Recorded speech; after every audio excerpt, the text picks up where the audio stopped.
Well, this is an extremely sad turn of events. That little dog, I called her Snowflake. Emily said her name should be Snowflake. We were playing together and just having fun.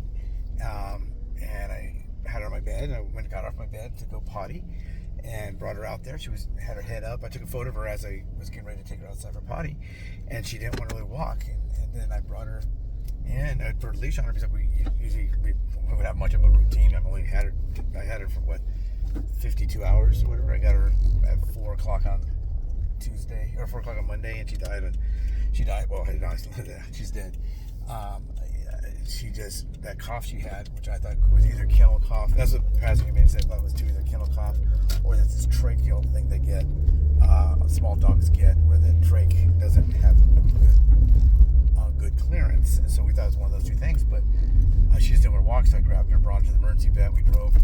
From the time she first showed signs of that, I knew she had the cough, but the first time she showed signs that something was really wrong, she wasn't walking, she wasn't doing anything. 30 minutes later, I brought her. We walked in the door, maybe less than 30 minutes. I brought her in. The girl at the counter, I said, "Hey, I'm the one that called just now, dude. I don't know if I spoke to you or somebody else." She spoke to me. I said, "This is the dog. What do you know about her?" He fills out. I said, "Yeah, I don't really." She said, "Let me have the technician come get her, so they can start working on her to see what's going on." I think they knew. They brought her in the back, and then they came out, and I was filling out the paperwork. She said I could go use the bathroom and wash off because the dog had gone potty on me. I didn't even care. I don't think I even knew. And so I go back into the back. I go use the bathroom, come out, I fill out the paperwork, and I hand it. I go to hand her. I think she just wants the paperwork. And she said, "David, Mr. David," she called me. "I'm really sorry, but the puppy, she did die."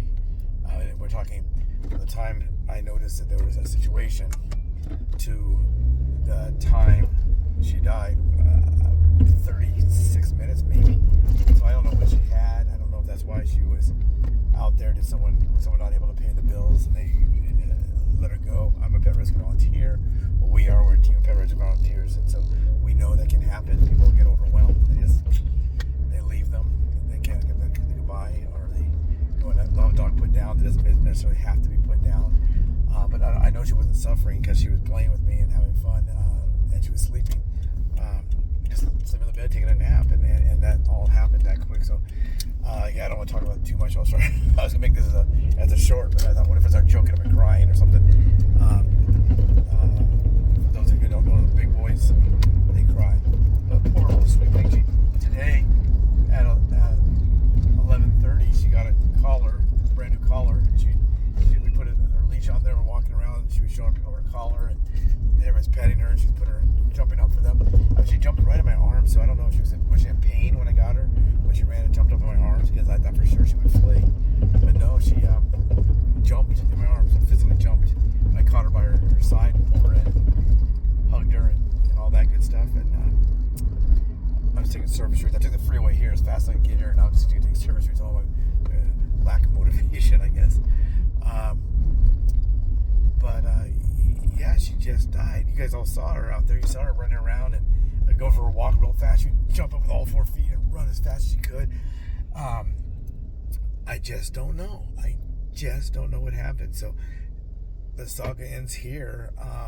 Wednesday night. It's now 8:35. I think I discovered she was having the issue at 7:45. So now I've been gone from there. So we're talking less than an hour from seemed perfectly fine with the exception of the cough.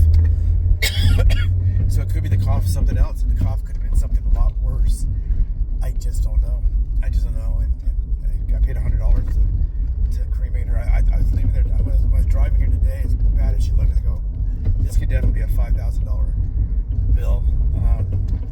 And if they can get quality of life, and I don't know if I can give $1,000 to have her live until Friday, but I would not want her to be in pain. I think it stabilized her. I don't know what I would have done. I didn't get a chance to even consider that, but I know I would. I thought if I left today with the dog being probably there overnight, I figured I'd spend maybe $1,000 tonight, and then when I pick her up, I have another $2,000 or $3,000 bill if I was able to get her out of there, where she would spend. Maybe even if she was able to be transferred, I might would transfer it to my my vet, which is a lot less expensive than it is at an emergency vet. I don't know if emergency vets are twice as much. I don't know. I just don't know.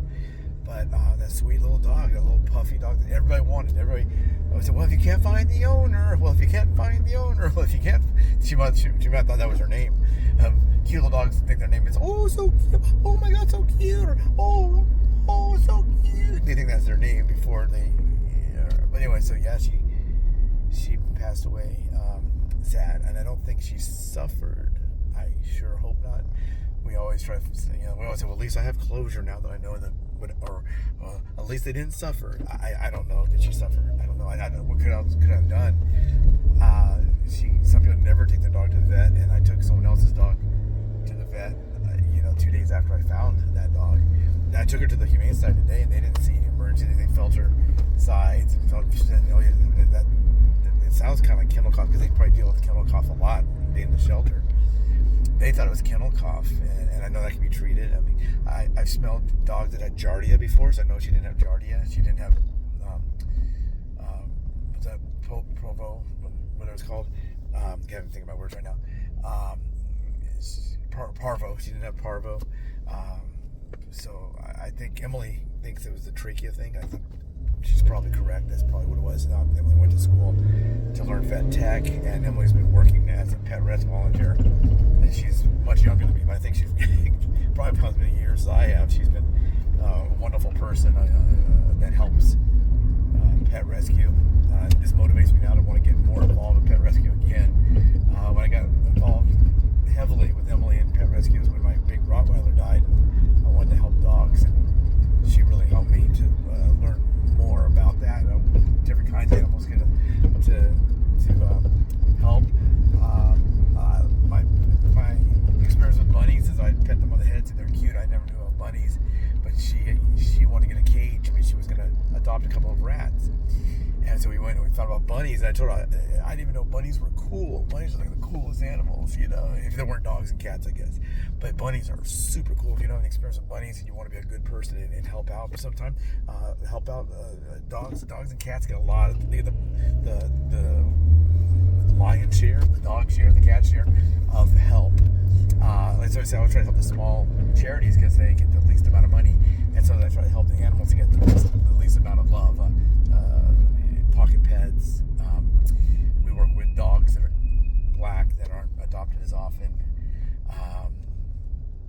Older dogs, dogs and cats with FIV, that kind of thing. Animals that have needs. And I don't know, did somebody dump their dog when they discovered it was sick? I don't know anything. I don't know who they are. I don't know the dog's name. When I filled the paperwork, I basically knew nothing. She's a black dog. I think she's a Pomeranian. She's small, and I've known her for 2 days. But anyway, everybody, I hope your night's going better than my night. Today, when I was walking around there at the shelter, people said, "Oh, it looks like you just adopted a friend. You're so happy and excited." I said, "I found her." And they go, "Oh, you look so excited." We were talking. We said she had to get her chip checked. No chip. Which makes you kind of think maybe she was a breeding dog. I don't know. She didn't look like in her belly or her teats, as that was called, they weren't hanging or sagging.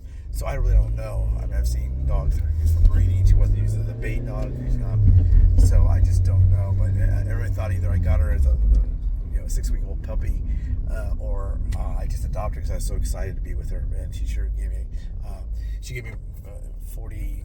52 hours, whatever it was, of joy, and that's a wonderful gift. I just wish it could last longer.